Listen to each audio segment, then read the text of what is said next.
বিকেলবেলা প্রতিদিনের মতোই রিমা টিউশন যাওয়ার জন্য তৈরি হচ্ছিল। সেই সময় মা পাশ থেকে বলে ওঠে, শোন মা, তোর তো বাড়ি আসার সময় অনেকটাই লেট হয়ে যায়। ফিরে আসার সময় আবার ওই শর্টকাটের রাস্তাটা ধরতেই আস না, চায়ের দোকানের ওই পাশের রাস্তাটা দিয়েই আসিস, ওখানে তাও লোকজন থাকে। আর ওই শর্টকাট রাস্তাটাই শুনেছি দিনের বেলাতেই কেউ যাওয়া আসা করে না, কেমন একটা ভুতুড়ে ব্যাপার স্যাপার আছে। আচ্ছা মা, তুমি চিন্তা করো না, আমি ঠিক চলে আসবো। রিমা এই বলে টিউশন যাবার উদ্দেশ্যে রওনা দিল। এদিকে ঘড়ির কাঁটায় 9টা বেজে গেলেও রিমা বাড়ি ফিরছে না দেখে মা বেশ চিন্তিত হয়ে পড়ে। আর ছুটি দিতেও স্যার অনেকটা দেরি করে ফেললো। সামনে চায়ের দোকানটাও তো দেখছি আজ খোলেনি, কেমন রাস্তাটা ফাঁকা ফাঁকা, কোনো লোকজনই তো দেখছি না। হঠাৎ রিমা দেখে তার সামনে এসে দুটো লোক দাঁড়ালো। কি ম্যাডাম, কোথায় চললে এত রাতে একা? চলো আমরা বরঞ্চ তোমায় পৌঁছে দিয়ে আসি। কে আপনারা, আর আমার সামনে এসে ভাবে কেন দাঁড়ালেন?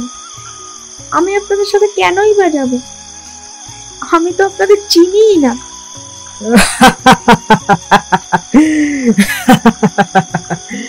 তুমি আমাদের সাথে গেলে তবেই না একটু চেনা পরিচিতি হবে।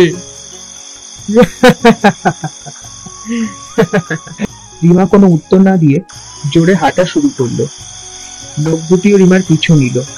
রাতের খাওয়া দাওয়া সেরে সৌম্য দিকে একটু বেরিয়েছে গ্রামের রাস্তাটা একটু ঘুরে দেখার উদ্দেশ্যে।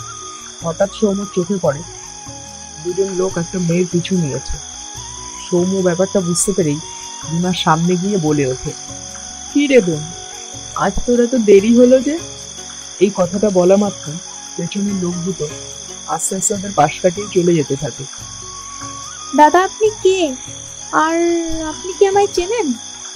না না, আসলে আমি রাস্তায় একটু হাঁটতে বেরিয়েছিলাম, হঠাৎ তোমায় দেখে মনে হলো তুমি বিপদে পড়েছো, তাই আমি ওই কথাটা বলেছিলাম যাতে ওই লোকগুলো একটু বুঝতে পারে যে তুমি একা নও, তোমার সাথে আমি আছি, ব্যাস এই আর কি।